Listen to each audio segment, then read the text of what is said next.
Hear ye, hear ye. This episode contains a lot of profanity. Yes, it's going to be a little bit vulgar this Quite time. blue. There's a lot of C words and D words and F words and F words and X words and Q words. Q words. So just be warned, if you have a weak stomach or young virgin ears, you might want to skip this one. Yes. 1, 2. Books. Books. Sometimes they suck. Books. Books. They make us say fuck. Two Trouts. In search of an author.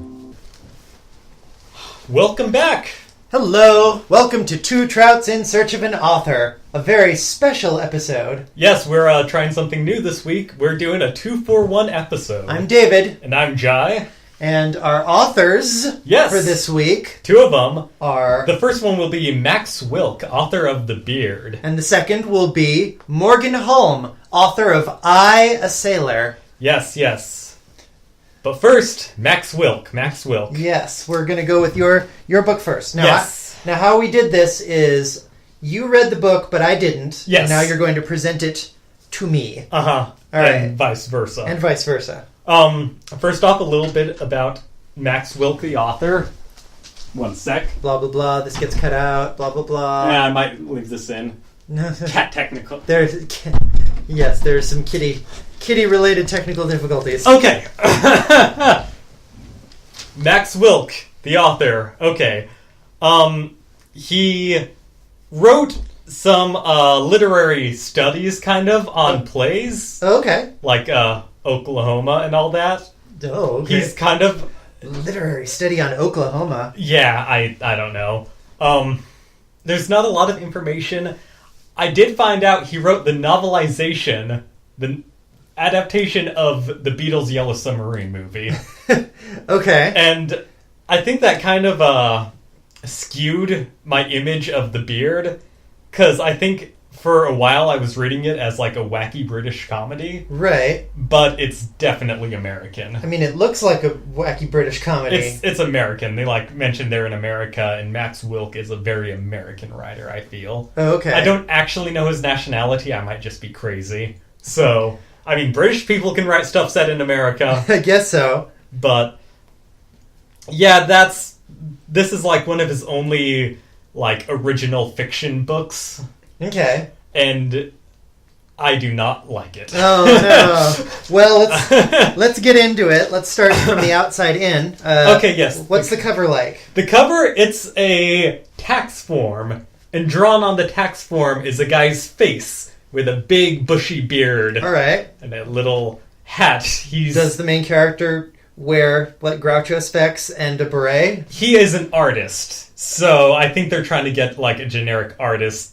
Oh, here's a beret. Here's glasses. That's what artists wear, right? I don't think they really ever mention his attire or what he looks like, or if they did, I completely forgot. Which I'm going to go probably with the second one. Okay, yeah. I think he does have a beard, so it might be accurate. All right. The best thing about this cover is there is a quote on it. And it says, in quotes, "the wildest, funniest book of the year." Ooh, high praise. There is no source for it. It's just an empty quote. Yes. Quotations. Not the New York Times, not any reviewer. Just some guy they asked. Probably the author. Probably the author. And to be fair, I don't think they could get anyone to say that this book is wild or funny. Behind that beard lurked an artist. Okay. Anything interesting on the back of the book? Let me refresh myself. Yeah, not really. Well, it's about the inevitability of sex and taxes. That sounds interesting. It's not. Oh. Well, I stand corrected. It's not at all. Well, what do you know about the author, Max Wilk? I've already explained. Oh, like, well. I know what he wrote, and that's it? That's all? Okay. I couldn't find any more information No about Wikipedia him. page or anything? He had a Goodreads, like, page where I found all the stuff he wrote, and that was it. All right. I mean, maybe there's an author thing in the beginning. I should have probably looked at that. Nope. Anyway. Nope, absolutely not. Should I tell you what the book is about? Yes. Get it to the synopsis. Okay. The Beard is a book with words written on paper. Sometimes there's a plot and I guess characters. That's it? And I hate this book. Okay. What? Okay. Go on. Really, it follows Fred Duncan, the titular The Beard, the artist. He lives in a gigantic mansion that's way out of his, like, living expenses. Okay. I don't think they ever bring that up. Maybe they do. That's why it's about taxes. But the joke is that it's devoid of furniture. Because his wife divorced him and took all the furniture. Jack, your room is empty like your soul. Yeah.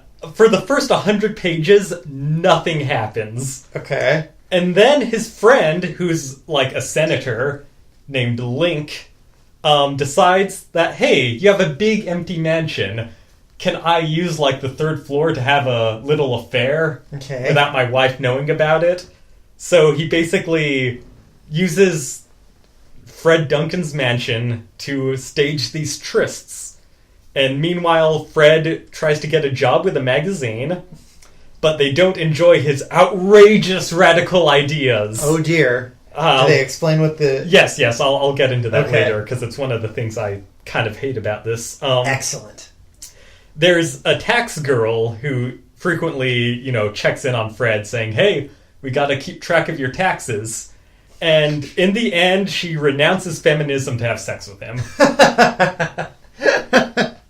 Oh, good. This is going to be a week with heavy feminism, I think. Yeah...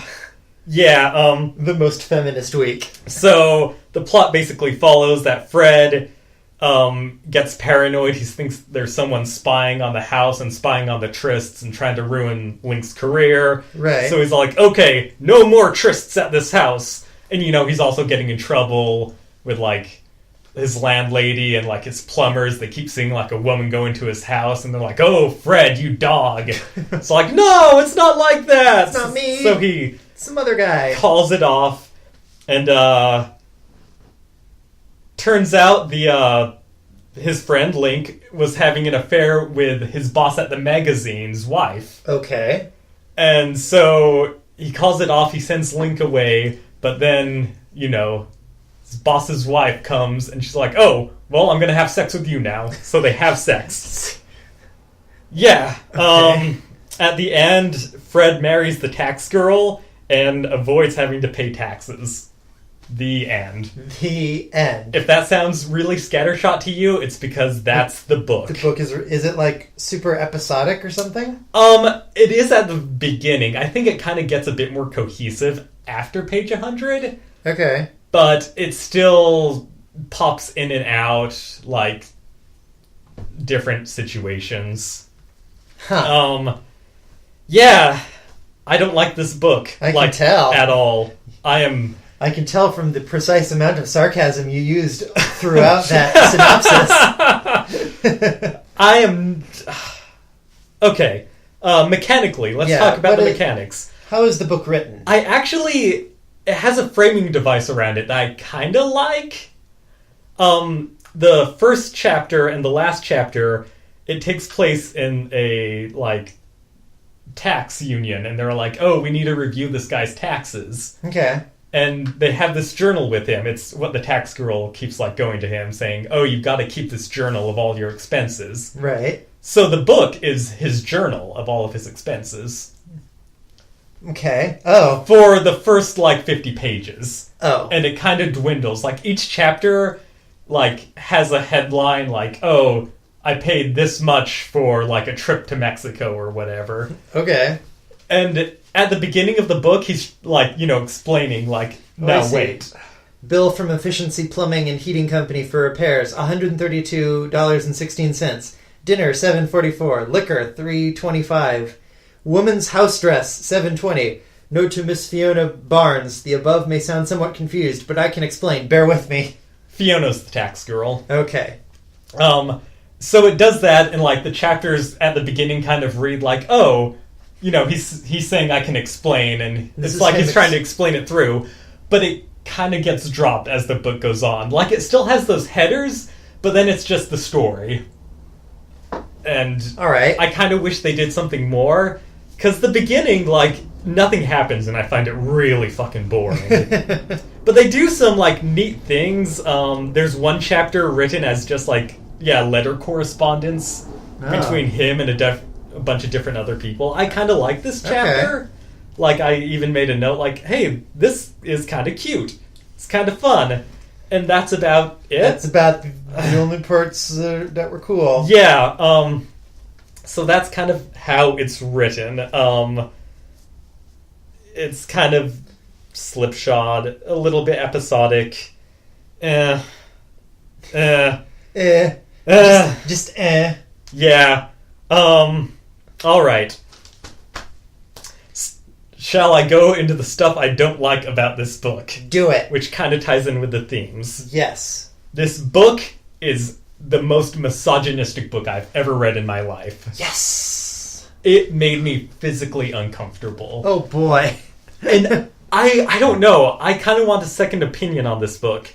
Because a part of me feels like I'm just not getting, like, sarcasm or something. Like, maybe it is a great parody on, like, the whole macho fantasy.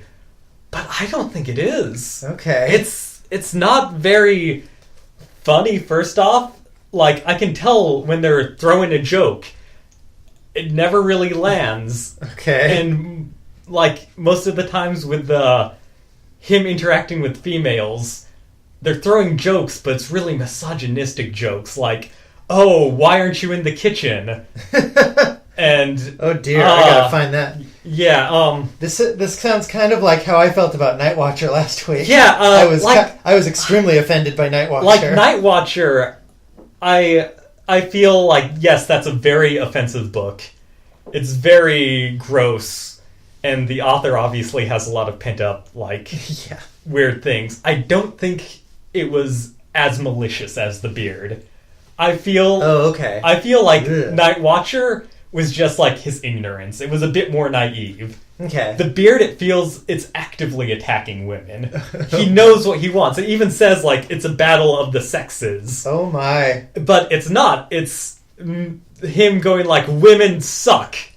This is why. Yeah, and I hate it. Yeah. Let's see if I can't find a quote. I know there's a good one. Yeah, here we go.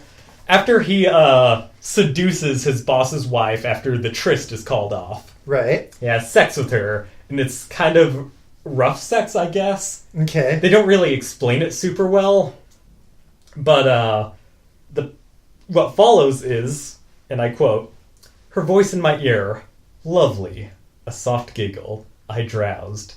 That's exactly how I like it," she murmured happily. But it's so hard to get raped in polite society. "Call on me any time, you brazen bitch," I mumbled and fell asleep. Oh, boy.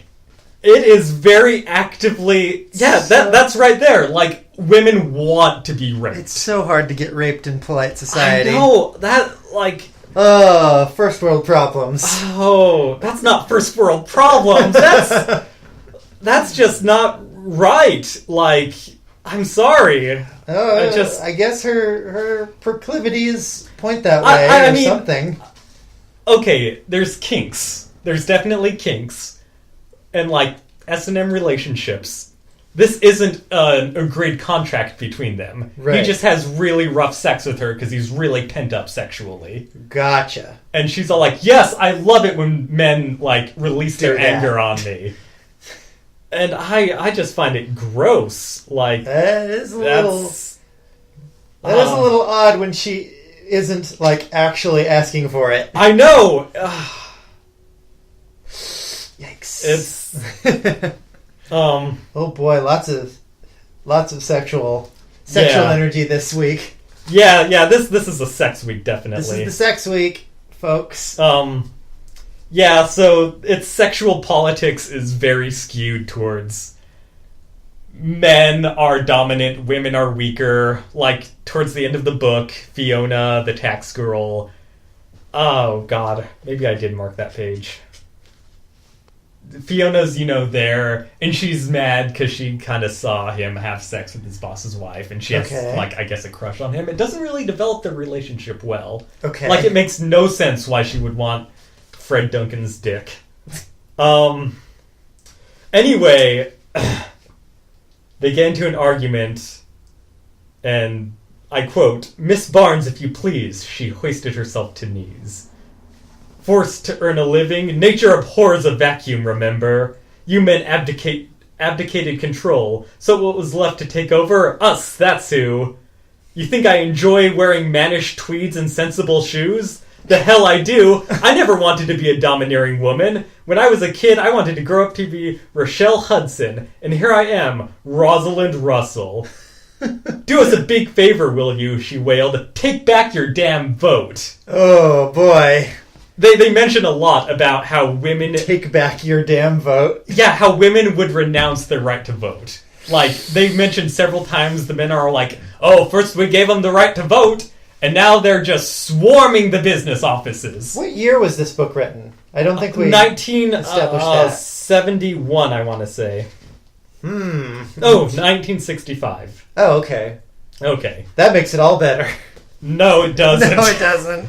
I mean, I guess this was this was at the cusp of the big second wave feminism movement. Women's lib and all that. Yeah, so it's kind of like a really knee-jerk reaction to that. Yeah. Like, it's kind of a petty knee-jerk reaction too. I hate it. I was expecting a really quirky sex romp 1960s Peter Sellers type of thing. Yeah, kind of fun and it's not at all. It's really boring. The jokes fall flat. And here's another thing I really hate. Okay. Fred Duncan is the most unlikable douchebag in the world.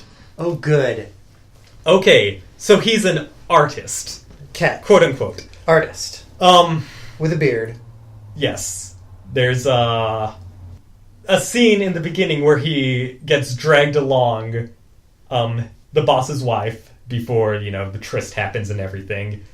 She drags him along to this modern art exhibition. Okay. And he's sitting there mocking the modern art. Right. Which I think is really lazy. I mean, I guess this was 65, so it was a bit more fresh, I guess. But I feel like taking easy shots at modern art is... It's too lazy. It's pretty lame. It's a softball, oh, it's a splatter painting, and they called it, Boy with Orange. Haha, get it? Because it's ridiculous and abstract. Yeah. So he's really kind of uppity about, oh, modern art, what the fuck's that? So he's an artist. Is he a classicist? Classical? Yes. But the thing is then he, is looking for a job, so he goes to a magazine, which I could have some problems about art and selling out there. Right. But I'm not going to. Well, I am. But there's Later. a reason. There's a reason.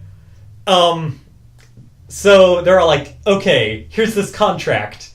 We want to, portray the life in this, Mexican town. Okay. Will you go down there? We'll give you, we'll all paid expense. Here's what we're looking for. We want to show the citizens having fun and all this stuff. Right. So he goes down to Mexico and he goes to this town and he comes back, but all of his paintings are of squalor and the poor people. Okay. And the magazines are we can't really use these. This isn't what we were looking for. And he gets really offended. Oh, you want me to censor? You want to show them enjoying Coca-Cola and being, really happy, huh? Well, I'm not going to do that shit. but that's what they paid him to do. Yeah, why didn't he have this moral indignation beforehand? He's really uppity. And he waited until after the paid vacation to Mexico before he brought up his moral outrage. I mean, that's really petty. If I can understand if they said, okay, we want to portray life here as realistic and as gritty as possible, but they mentioned the magazine several times, oh, it's just kind of a lighthearted magazine, whatever. Right. And I think that's really kind of dumb to argue that oh, you shouldn't censor this. Right. Bring those drawings somewhere else. Maybe is this guy supposed to be an asshole? Is the book on his side? It is. Okay. I was thinking, okay, maybe, well, obviously a little bit of an unreliable narrator. It is told from his point of view. Right. I can kind of understand that he's a bit, grating. But I think it was aiming more for, he's sarcastic, but he's biting, and you should like him because of this. Right. Okay. But I don't. I find him very petty and very... He's not witty enough to pull off... No, I mean... Being an asshole, but a likable asshole. Once again, I kind of want a second opinion, because maybe it's just how I read it. Yeah, I just could not get behind him. And there's a plot point that's introduced, which really is pointless. He has another friend that works at the magazine who, got him in and everything. And he's I forget the exact context. He's looking for a new artist or something. Okay. Or I think his son is doing art, and he asks Fred hey, can you look over this kid's art and see if it's any good?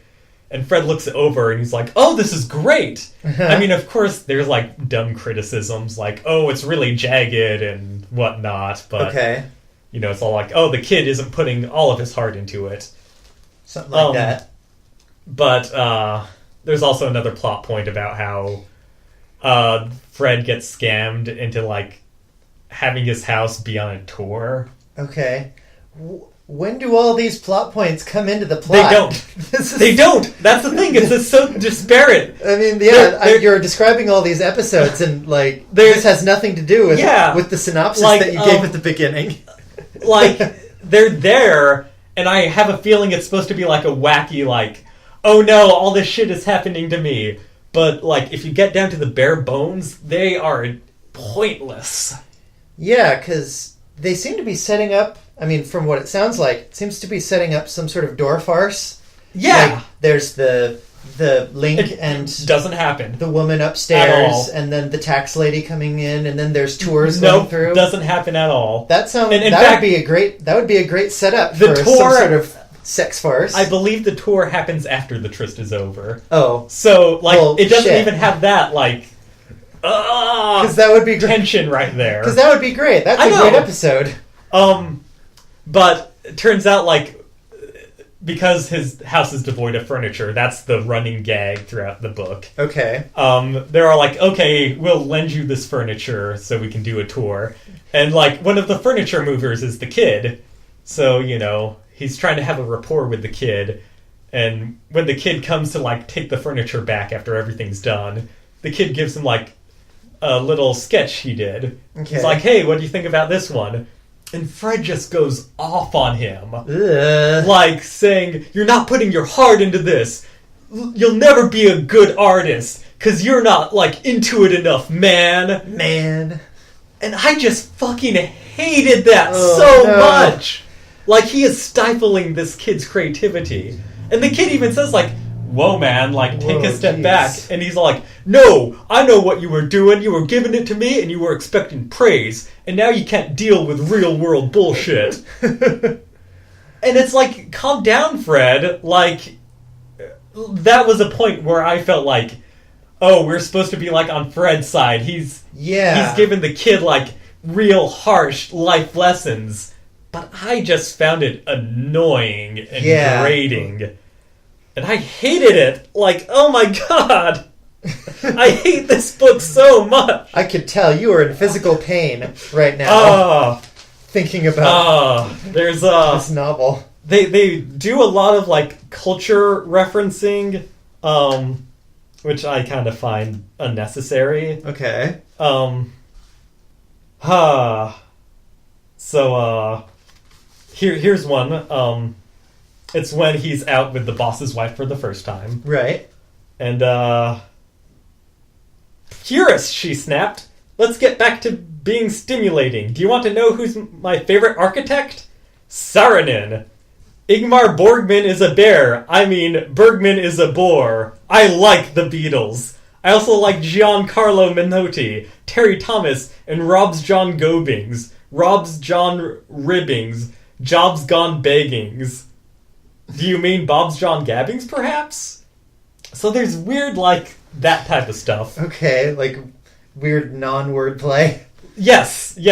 It happens quite a bit. And there's also, like, just kind of weird... Strange malapropisms. Uh-huh. With, like, the Beatles. Yeah. And just strange, like, pop culture name-dropping, which kind of dates the book a bit. I did underline Ingmar Borgman is a bear. I mean, Bergman is a boar. And I wrote harsh film opinions. Harsh. What was the context for that? Is there... It was when they were looking at the modern art, and she's all like, I want to have a stimulating conversation about art. Okay, is he drunk? Is that why he was... Nope. Malapropping? Nope, that was her, by the way. Oh. Not him. Was she drunk? Okay. Nope. Because that seemed like, it sounded like, that's a relatively funny, like, drunk scene. But if that's just how they talk, what? Yeah, it's... Like, she does that later on. She kind of has this, I mix up my words. And I don't know, I guess it's funny. I was just kind of disgusted with this book, so all of it kind of fell flat, which is kind of why I want a second opinion. Maybe she's just having a stroke through the whole book. Maybe. Anyway, things I like. Yeah, what did you like? Let's get back on a positive note here. Here's something I like. In the chapter where it's letters, I like this chapter as a whole, but what I like best, 1965, is, I guess he was introduced to the kid right here. But he notes, poor unfortunate kid, of all the unnecessary talents to be born with, he has to be handed art. He's already archaic. Why, it's only a question of time before IBM comes up with the electronic painter 887-B. Then who needs us? Good afternoon, madam. You were looking perhaps for a nice abstract? Step over here, push the button. A. Landscapes, impressionistic. Cubistic, hard-edged. B. Portraits, head, torso, full length. C. Portrait in a landscape, background. Okay, stand back and let the circuits heat up. MS Paint envy. MS Paint Back envy. in 1965. I liked how... Alright, so there's a little bit of... How he's... Nostradamus there. He says, like... Well, I kind of like how he says that, computers are going to make art irrelevant. Ringo Starr proved him wrong! Yeah! Take that! Those MS Paint drawings are amazing. That was about it for what I liked about this book. That's really all? I liked, that there's this kind of funny, computers are going to make art obsolete when... And even then, that's a bit dumb. Yeah. Dumb logic. But I don't really want to go into that so much. Yeah. It's relatively, he has foresight. Yeah. He had foresight to see that those big room-sized monstrosities they had in the 60s I guess... We're going to lead to yeah, Microsoft Paint. But it's not as... Because his whole thing is like, it will just make everything by you, typing in a few commands. I guess I did not go into why it's titled The Beard. Oh, yeah. What is that? Because it's not because he has a beard. What's up with that? It's because of the tryst. Okay. And here's where the author's theater background kind of plays in. Oh, goody. So when Link, his friend, is trying to say, hey, let's... you and me do this thing. Let me use your house. And he says, you can be my beard. Okay. And he's all like, what? And he explained the derivation of the word came from the theater in the early days of touring companies and one-night stand at the local opera house. Actors were constantly called upon to play more than one role in a play, and most theaters were built in such a skimpy manner that backstage contained insufficient depth for actors to cross behind the scenery. In such crises, the prop man would hang a beard backstage, and thus the actor could clap it on and muffle himself in a handy cape and slink across the stage, temporarily disguised from the audience. Once safely in the opposite wings, off came the cape and beard on his next costume, and voila, he was ready for his new characterization. The beard itself went back on a hook, available to others. Okay. Ergo, beard cover. Neat. So the whole thing is... That's pretty... Yeah, like... That's a cool detail. Yeah, I kind of like that. I guess that's something I like. Maybe I just need to reread this in a better attitude. Maybe. I don't know. Sounds pretty lousy. I think it's really lousy. I don't know. I think it's pretty boring. So... Is that about it for the beard? I think that's about it. I would probably rate it like a 10 out of 10 on the Blue Meanie scale. Okay. Meaning I hated it. Right. I would not recommend this book. Okay. Like, this is one of the only books I'm just straight off... Pretentious, boring. Like, there's not a lot that happens. Like, it all gets kind of backloaded with all this farcical stuff, but the first 100 pages are, like, empty. The farcical stuff doesn't sound like it pays off very well. No, it doesn't. Yeah, this is one of the only books I'm gonna go ahead and say, don't read this. Okay. Like, anything else I would say, maybe if you like this, but this, I'd like a second opinion. If anyone out there has also read this, I want to know if I'm just crazy, because I feel like I am. I feel like I'm not getting it, but... Well, anyway, let's take a short break and come back to I, a Sailor. Okay.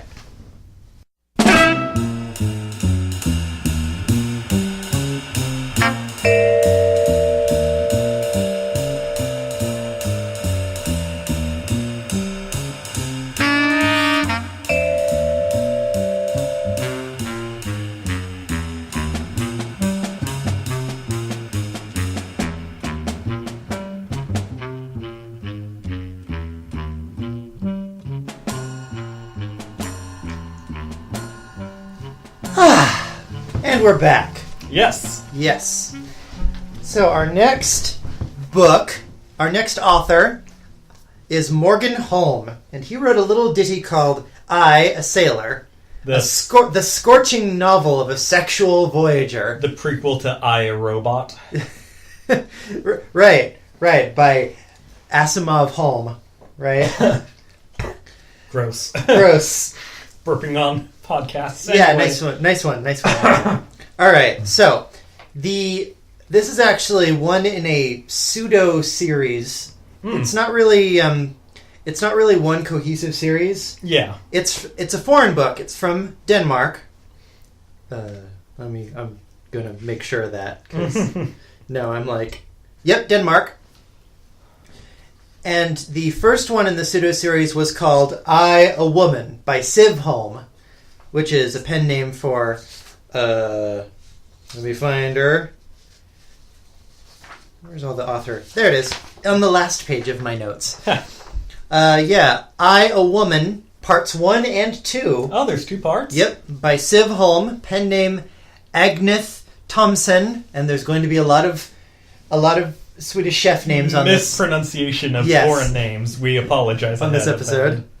But the subsequent books were all written by different people. And I, a Sailor was like third or fourth. So, by pen name, do you mean Siv Holm was the pen name? Or... Yes, Siv Holm was the fake name, and Agneth Thomsen was the real name. Okay, so Morgen Holm is not a real name. Morgen Holm is not a real name, because all of the people who wrote books all took the last name Holm, so they would all get put together on the shelf. alphabetically. Yes, that And kind of other makes sense. Yes, other I books were I a woman, I a man, I a teenager, I a sailor.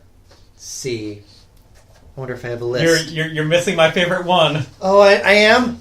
There's... Okay. Do I have a list of them? I might have a list of them. Oh, I don't. What is your favorite one? I, a prostitute. That's it. I, a prostitute. And, of course, the bestseller, I, Suzanne. That's right. Okay, that one's kind of up there with I, a prostitute. And actually, I, a Woman got made into a movie. Oh. In 1965, and... 65. Yeah, and Roger Ebert hated it. So there's that. Yeah. Well... He thought there wasn't enough sex in the I, a Woman movie. Well... Otto Mogens, a.k.a. Morgen Holm, sure made sure that wasn't a problem. To be fair, Roger Ebert also wrote the screenplay for Beyond the Valley of the Dolls. Yes, so exactly. He has standards. There's not enough sex around the world for him. So, our subject for today is I, a Sailor by Morgen Holm, and it was written in 1966. Oh. That's and translated in 1969. I don't get it. Yeah. Whatever. And I guess the cover is a lady reclining in the throes of ecstasy, clutching her pillow. It says, The Scorching Novel of a Sexual Voyager. The back is the same thing, but I want to read the back. Okay. The back is kind of Yes, please. fun. He played the sex game around the world. The blondes of Scandinavia, the brunettes of Brazil, the do-anything girls of the Havana waterfront, the bought-and-sold beauties of Japan and China, the elegant and corrupt women of Manhattan. For Lars Boy, each port of call meant a new adventure, a chance to savor a different dish in the world's rich feast of erotic passion. And between his orgiastic visits ashore, there were the long weeks at sea, days colored by the sublime immensity of sky and ocean, nights groping for the only kind of love available. Lars Boy was a sailor who cruised every compass point of desire. Oh, that's such a good description. Don't you want to read this book? I really do. Wait, what's that line? Orgiastic. The do anything girls of Havana? Yeah. Is Havana known for its loose morals? I guess. They don't even go to Havana. They go to Brazil. Okay. They don't go to Havana. Well, now I don't want to read this book. They do go to Japan and China. Actually, I don't know if they... Yeah, they go to China. And they go to Manhattan. And he doesn't do anything in Scandinavia because he leaves. He leaves. That's what he does. Yeah. So, I guess I should get to the actual synopsis. Yes. So, this is actually a fairly... Except for the Havana part. Mm-hmm. The back of the book is pretty faithful. Oh.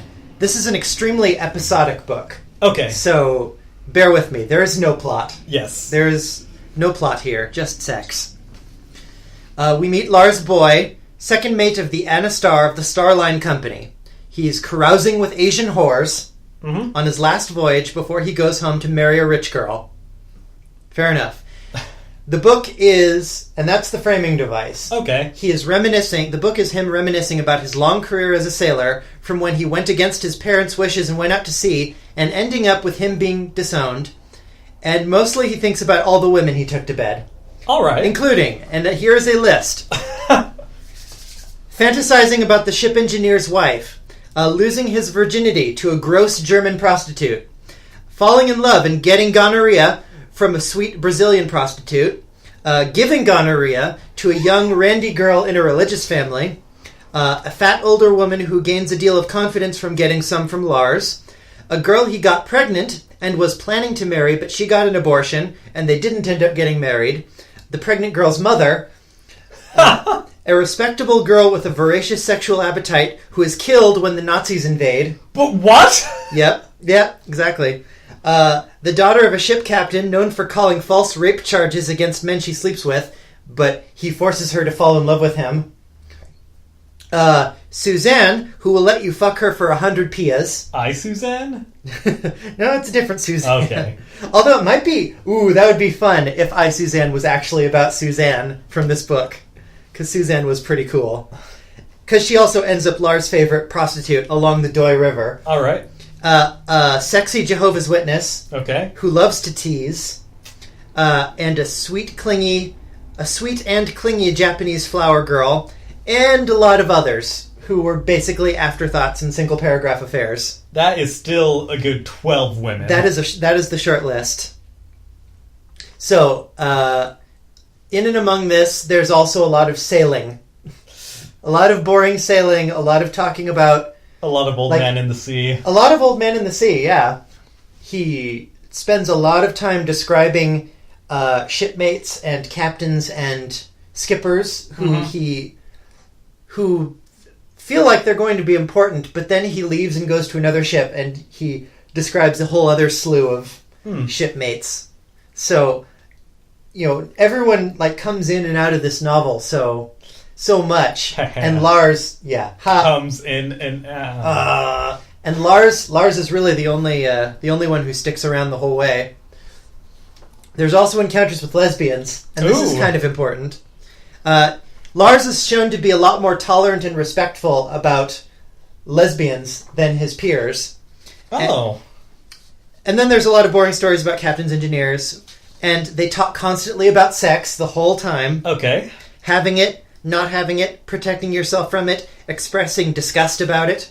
Occasionally, they'll talk about something that isn't sex, like sailing, but it's not often. And all the while, the meta plot is that Lars is moving up in the world. He starts as a cabin boy, and he ends up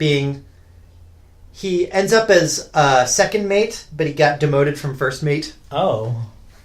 And in the end, he meets his future wife, Ingeborg. And this is, I guess, where the plot happens in the last, 20 pages of the book. Ingeborg.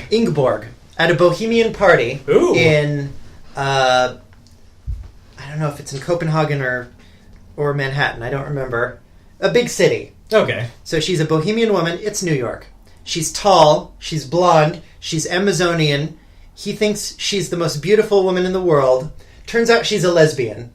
Ooh. So his reaction, since he can't have sex with her, because she doesn't want to have sex with him, and he respects that, instead he decides to marry her and be her beard.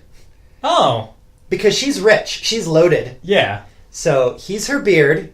She gets to She gets to get married for the sake of appearances. He gets to still carouse with women on his sailing jaunts, and he gets he marries into her fortune, and happy ending. They both live happily ever after. Yeah, that's kind of nice. Yeah, 60s, still not really comfortable with lesbians, and he's like, you know what?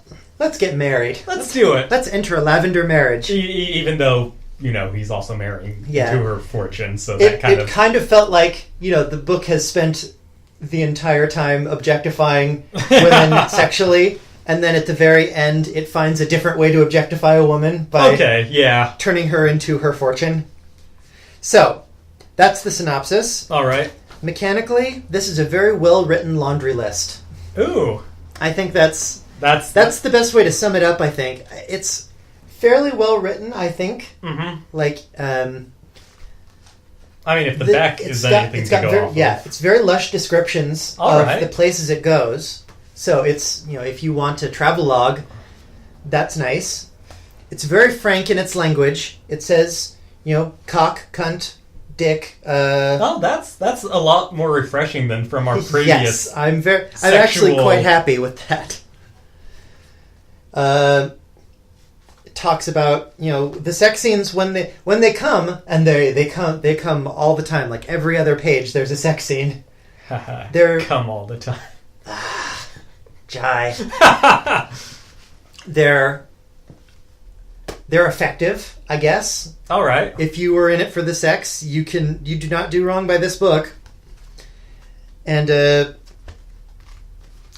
feels like there, but here's how it is. In This Is Spinal Tap? Yeah. Where the guy is on the piano and he's playing the beautiful, like, Yeah. concerto or Lick whatever. My Love Pump. Yes. And it's beautiful and it's well thought out and he's got all these, he's thought about it from a musical standpoint, and then he asks him what the song is called, and then he says it's Lick My Love Pump. I think that's what this book is. It's like So he wrote great. this. He wrote this book and thought really hard about writing it, and he wrote it really well and had lush descriptions and all that. And then it's just about the most vulgar things imaginable.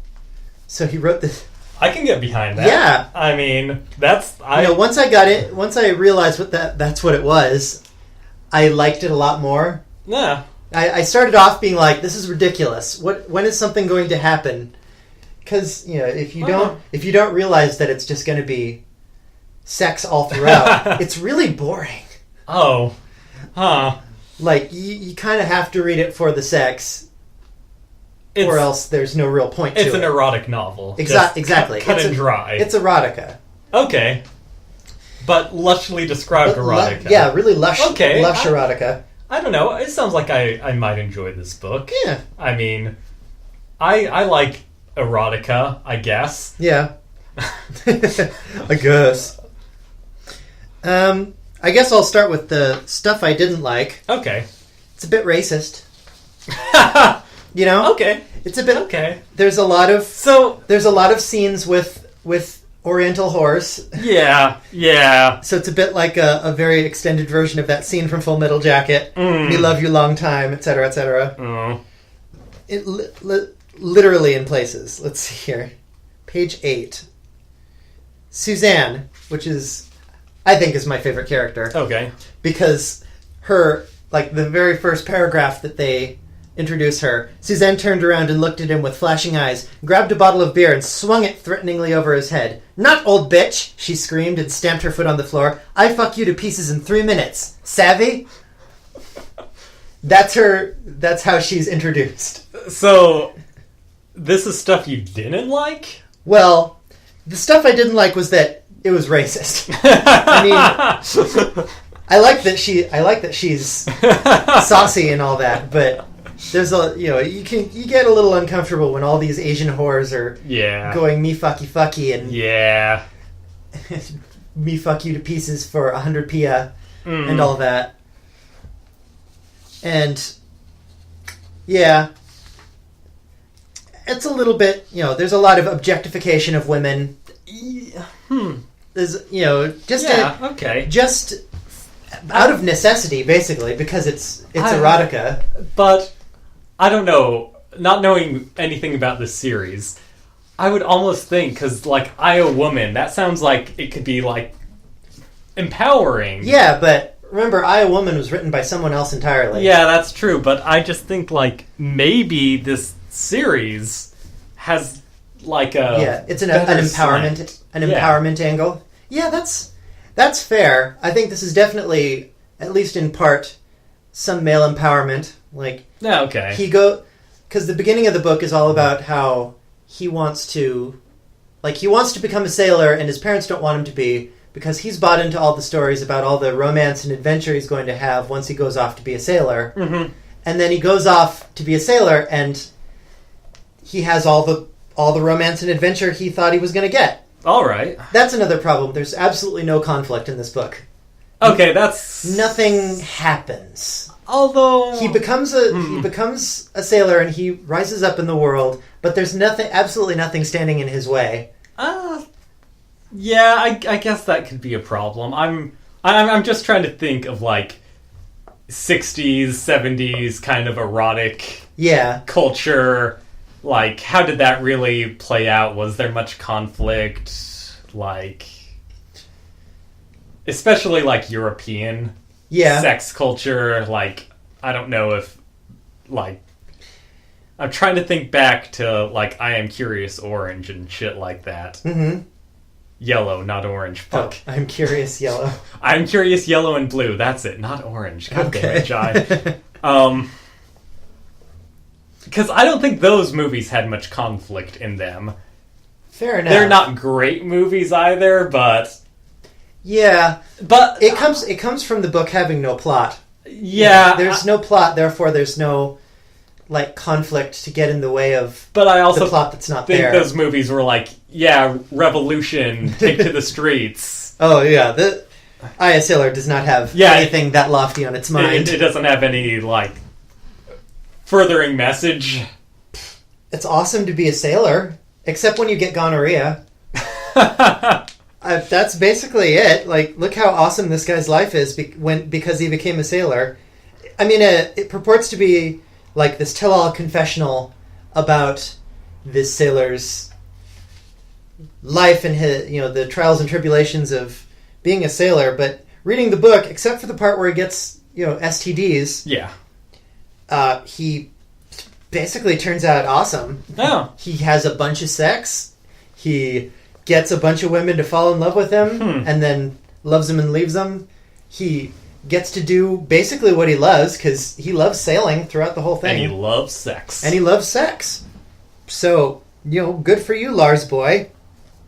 Also, his name is Lars Boy. Lars Boy, with an E at the end. Maybe it's Boy. Boy. That's much worse. Never Lars mind. Boy! So, boring, a little bit boring in the long stretches. There's no plot. There are no really real characters except for Lars. Okay. There's kind of a character-flavored slurry of names, faces, and character traits. Yeah. That fade in and out of the book as it goes on. And, looking back on it, they all mix together in my head. Except for the women who I took notes on the women. I noticed. They felt important, so I figured I might as well. But all the ship captains and all the, second mates and engineers, I couldn't tell you who they were. Yeah. And all the people he didn't have sex with. Yeah. There's a lot of those, and they were like, whatever. Yeah. There's... No one matters, basically. Okay. Except for Lars Boy. And Lars... I wrote here, Lars isn't particularly compelling, but I think I actually disagree with my own note here. Oh, really? I think this book kind of gets better after you think about it for a while. Oh. Okay. As I was reading it, I was like, oh, this is crap. This is empty erotica. I don't know how to make this interesting. And then after I finished it and started reading, remembering it, I was like, oh, that's... Especially after the final twist, that's where I started thinking about it and thinking that, oh, that book wasn't so bad. Oh, well, that's nice. So, what else is there? There are occasionally micro-conflicts, within the vignettes. Yeah. But they're usually quite inconsequential and often solved with liberal use of hot dickings. Oh, like gonorrhea. Exactly. You just fuck that gonorrhea off. Yeah, once you know the formula for how the episode is going to play out, you basically know what's going to happen. And there's a brief 19-page dry spell where there's no sex. That is too long. That is too many pages where they just talk about sailor things. Who? It was like going through Moby Dick. Moby Dick. Moby D. So I guess I can move on to stuff I like now. Okay. Because I think, against all odds, I actually liked this book. Oh. I think. Okay. I mean, it's relatively progressive for the 60s. Still objectifies women, still racist. Yeah. A little bit racist. God damn it. But Lars Boy, the central character, what he kind of represents in 1966 Denmark, I assume.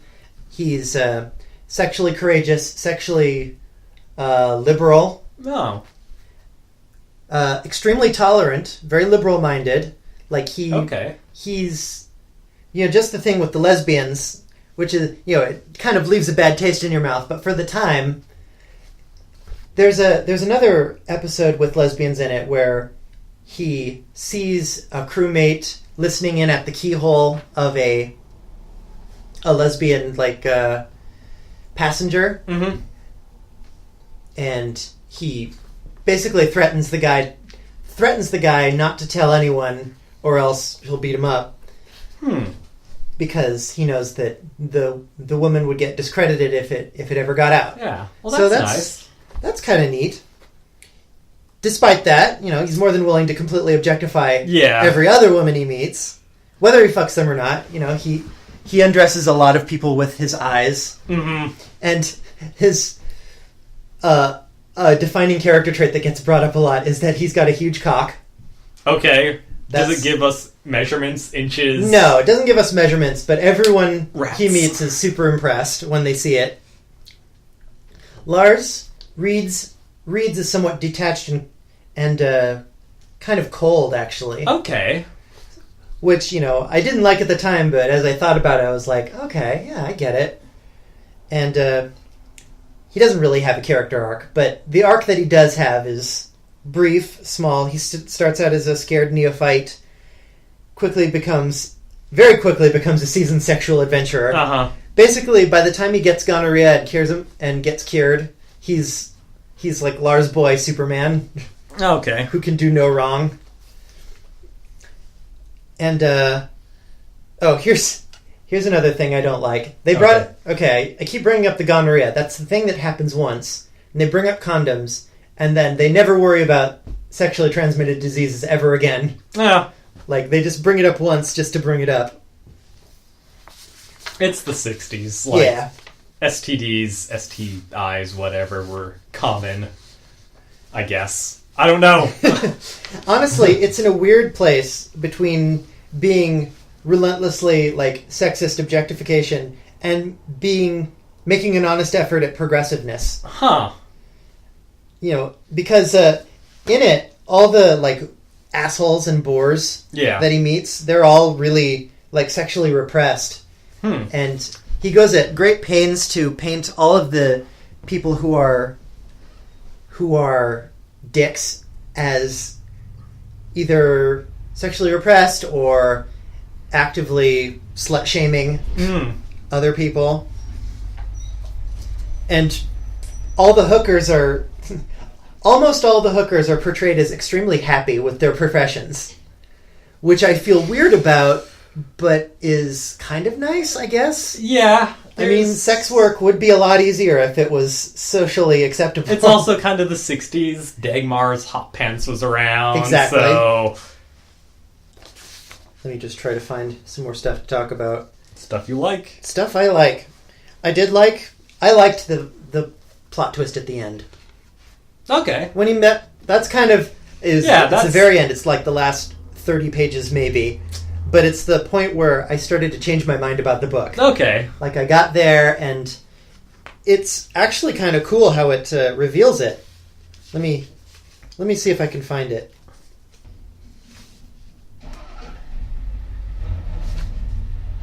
Okay, here we go. So he's out having dinner with Ingeborg.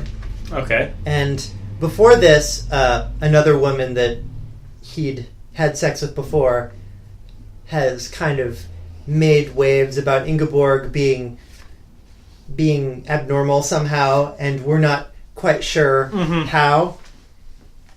And he's fallen head over heels for Ingeborg. Mm-hmm. And he actually proposes to her before finding out, so that's kind of neat. So, well, listen, she says. Bertha said I was not a lady. Well, I'm not. Or to be more precise, not a woman. She became silent and kept her eyes on his, waiting for his reaction. You mean not the kind of woman that a man would have anything to do with? Not a man's woman? Is that what you mean? She nodded slowly and then said, You don't seem to be very surprised. No, I'm not really. Not very much at any rate. I, not a woman. I, not a woman. That blew my mind when I read it. This is like page 212. The book ends on page 216. That's the moment where I was like, whoa, what? Oh no. Because at first I thought, it's kind of vaguely written, so at first I thought, oh my god, she's a transvestite. I thought that was going to be the thing. Oh, that'd be good. And she was going to be a transvestite, and he was going to love her anyway. Yeah. And that was going to be the last voyage, his last sexual voyage. But instead, she turns out to be a lesbian, and Well, that's still nice. which is still nice. And he decides to marry her as as her beard. Awesome. Yeah. So, I noticed in your notes... Yes. Oh, I'll talk about... Okay, here's some more stuff I liked. The language is so fucking salty. Okay, I'm gonna please regale me. Now that I've Quotes upon quotes. now that I've been all pretentious and like talked about it like it's a real book with substance, let's get to the nitty gritty. Yes. Things almost went wrong the last time I was there when I sailed with the Orinoco. A bunch of Greek pigs wanted to go out with the girls, but the madam and the bartender wouldn't let him. Greeks like to fuck ass, and they ruin chicks. All right. Keep them keep coming. going. Keep them coming. Keep them coming, keep them coming. Oh, that's where she got killed by the Nazis. That seems like a big downer. Yeah, yeah, let's take a break from salty language to... Let's stop for a moment. And there are Nazis in this book. Very, very briefly. Because it takes place over the course of like 20 years or so. Okay. And it starts in like the mid-30s. Yeah. And then it goes through Yeah. the 40s until it gets to 50s. 50s. 50s or so. I think it ends in the 50s. Okay. But throughout, he goes to... I think he settles in, well, Sokobing, with the O's with the line through it. I don't know how to pronounce those. But he stops in at March 1945. Mm-hmm. Oops. Oh, that's not good. He's in love with this woman who is married, but, you know, that never stopped him before. And they're actually quite in love, but then he gets, he's actually working for, like, freedom fighters. Oh, okay. Which seems like a really major thing to mention. Yeah. Like, oh, by the way, I worked for the rebellion you know. I guess not. No big deal. And her husband, talked on him. Okay. And the Gestapo come and shoot up the place, and she basically throws herself in front of a bullet and allows him to escape. Oh, well, that's like a really weird, dark part I in know. this sexcapades of a sailor. Yeah, exactly. It is really odd that they just have this encounter with Nazis. And then he goes on, you know, then it just goes on like nothing happens. Yeah. Because that was just one bit. Anyway, back to the salty language. Back to the salty language, though. Just take, for example, the skipper was right on the verge of telling him about the former third mate. But then he thought that he'd better not mention it after all. It had been bad enough for him to have to write his report about the accident to the shipping company. It was not easy to have to write that an officer had had the most intimate part of his body bitten off by a whore named White Horse in Rangoon in a moment of ecstasy. And that becomes a running... Whore named White Horse? Yes, White Horse in Rangoon. And getting your cock bitten off becomes a running theme through the whole thing after that. I think we've done it. Like, I think that's it. Like at some point towards the end, he's getting a beach, and... excuse me? Well, come on, what? He's getting a BJ. You know, that's also something I didn't like about the beard, the young kid in it. He said natch, and I kept thinking, fuck you, David. Oh, no. I say natch. Yeah, you do. And now you say beach? What the fuck? Well, blame Ninja Sex Party. I'm sorry. Anyway, he's getting this blowjob, and, like, from a really kind of a bitch, and there's a moment of terror where he's, like, afraid that she's gonna actually bite his organ off. All right. So they bring up getting your cock bitten off several times in the book. Well, where I think that's it. Where do we go from there? Where do you go from there? I'll let you fuck me for 100 pia. That's nice. That's one of the Asian hookers. Here we go. This is during a party scene on the ship. Okay. The carrot jumped up, the carrot being a red-headed passenger. Yeah. grabbed a bottle of whiskey and ran over to her. As she lay there, kicking in the air with her dress up above her stomach, he began emptying the contents of the bottle over her cunt. Keep going. Yeah. Another one is... Let's see here. Don't even bother setting them up. I know. I'm just gonna... If she had a whistle between her legs, you'd hear it blow every time she looked at a man. Can we stop the podcast right there? I mean... You can have that be the last. Can we just, like... How do you top that? I don't know. How do you top that? Oh, here's the thing I kind of liked but also didn't like. Oh. Because it was during one of the boring parts. It's during the 19-page dry spell. Okay. So, one of the characters asks Lars, do you want to know just how big an ass he is? Like about another character. Yeah. And then Lars goes, no. No. No. Lars shrugged his shoulders. He had never been very interested in gossip. And I wrote, I'm with Lars. I don't want to hear about it. I want to get to when something happens. All right. Oh, and there's sex again. Well, let's... I think we've got pretty good. I think we understand Aya Sailor. Yeah. What would your rating be? 100 PS. Out of, like, about... $2 American. Yeah, out of $2 American. Would you recommend Aya Sailor? Do you want some sex? Because that's how you get sex. I've read the Marquis de Sade. That's true.